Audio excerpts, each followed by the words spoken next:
Ask and ye shall receive. Well, Kyrie Irving has asked for and received permission from the Nets to seek out sign and trade packages. And I call on SNY basketball insider Ian Begley for my basketball news, and he joins us now to talk about the guy that seems to be always talked about.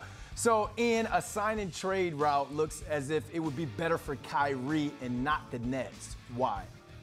Well, on that front, I think for Kyrie, you are getting traded and into a multi-year deal where you're getting your money. And I think that's why financially it would be better for Kyrie Irving.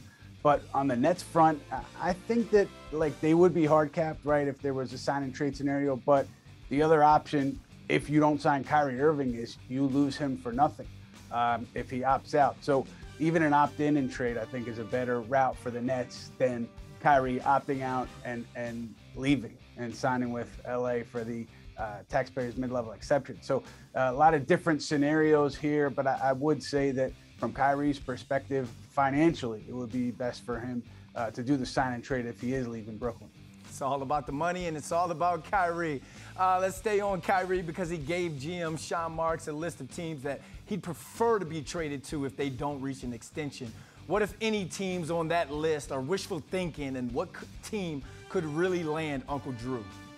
Yeah, it's going to be tough for any team on that list to put together, a package and a sign and trade to get Kyrie Irving that would, cause the Nets to go and jump at it. I think the Nets, if they're stuck, they maybe take the best package available if there's no other option for them. But so much of this comes down to what happens over the next, day and a half here as the Nets and Kyrie Irving continue to talk.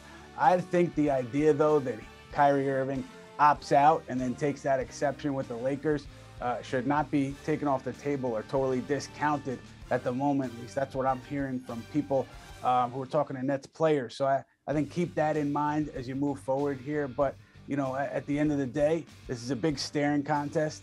Does Joe Tsai and Nets management blink and say, all right, Kyrie, we'll give you the guaranteed money and the near max contract? Or does Kyrie blink and take the lower offer and come back to Brooklyn? I would imagine that if the Nets don't come off their stance on a max deal, and I don't think they will, Kyrie will be leaving. Here's another player that isn't blinking. I'm sure KD and his camp are watching this situation very closely. Should Kyrie leave, what competitive options are Durant and the Nets organization left with? Depends on what the Nets could get back if they were to do a opt-in and trade or sign and trade with Kyrie Irving, because then it depends on, can you get a significant player back from whatever team Kyrie is going to? That seems unlikely. But from Kevin Durant's perspective, I don't think he came to Brooklyn to play with, no disrespect to Ben Simmons, but Ben Simmons as his number two. And so you're looking at a Brooklyn team without Kyrie Irving, not what Kevin Durant signed up for.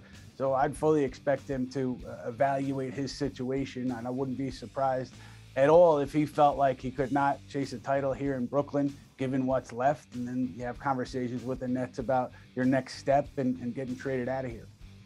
Well, we're going to keep talking about this situation. So, Ian Begley, we're going to be coming back to you pretty soon, without a doubt. Thanks for joining us. Anytime, Brandon.